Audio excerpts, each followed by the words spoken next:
I'm Navapriya Devi, physical science reporter. Today, we are going to discuss our topic electromagnetic induction and alternating current. Thus, we know what is magnetic flux. So, magnetic flux is denoted by a symbol phi sub steps. So, it is nothing but when a magnet is considered. That may be an imaginary line surrounding that magnet, and those lines, so we call it as magnetic flux. So by statement, we can say that a magnetic flux is a measurement of total magnetic field which passes through a given area. So its SI unit is Weber, WB. Its formula is phi is equal to VA cos theta, where phi is magnetic flux, V is magnetic field, A is area, and theta is the angle between perpendicular vector to area and field. Next, Faraday's law of electromagnetic induction. Electromagnetic induction is nothing but it is when an electrical conductor is made to kept surrounding a magnetic field, that is a changing magnetic field. There may be the EMF will be produced, that is, electromotive force will be produced. It is nothing but it's a force. And when these electromagnetic force are produced and changing, there will be a current will be produced, and that current we call it as induced current. So the process by which there is a production of electromagnetic force, right? So it is called as electromotive induction. And it has many applications. It is observed. It is used in many things, that is, including electrical components of inductor transformers, and it's also used in devices such as electric motors and generators. Faraday's law of automatic induction. So, while observing this figure, you can see that there is a solenoid. Those two ends are connected with the galvanometer, and also there is a magnet which is moving towards the solenoid. There is a change in EMF, and so there is a current is produced. That current we call it as induced current. That is nothing but it is an alternating current. And when the magnet is moved reverse direction, the needle in the galvanometer also shows reverse directions. So the direction of the current is changed while moving a magnet. So it proves that there is an DC current, that is alternating current is flowing when there is a change of current in keeping in an electrical conductor. So when a movement of a magnet is stopped, there is no current flowing, and so we can observe there is no reflection in galvanometer. Next, Faraday's first law. So, whenever a conductor is placed in a varying magnetic field, there will be a EMF will be produced. So, that EMF is known as induced current. This is known as Faraday's first law. Faraday's second law. In this law, so you may all know that when an EMF will be produced, so when this induced EMF is produced, here it is said the EMF is equal to the rate of change of flux linkage. The flux linkage is nothing but it is a product of number of turns n of a coil and flux associated with the coil. It is represented by d phi by dt. So overall formula for Faraday's second law is E is equal to minus n d phi by dt, where E is the electromotive force, phi it is the magnetic flux, n it is number of turns. Fleming's right hand rule. So according to Fleming's right hand rule, when you are stitching the forefinger, thumb, and middle finger of your right hand perpendicular to each other, the thumb will point the direction of motion of the conductor, and the forefinger will point the direction of magnetic field, and across the middle finger points the direction of current. Next, AC generator. The AC generator is nothing but it is a machine which converts mechanical energy into electrical energy.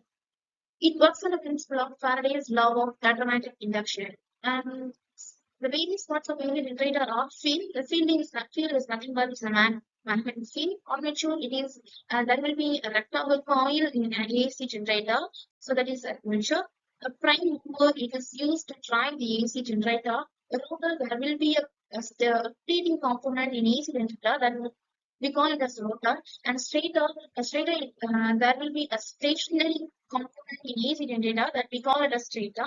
And it is used to reduce eddy current. So slipping, so it is an electrical connection. It is used to flow the current through stationary to component to a rotating component. Next, alternating current. So alternating current is an electric current which changes its direction periodically and it also changes its motion continuously with time. Example AC. So while observing this, you can find that the voltage is changing its direction with respect to the time. So at first, the voltage is increasing for time, and after some time, it's now decreasing and going on decreasing, and afterwards again start increasing. So it represents that AC current, it is an alternative current. Surface boost.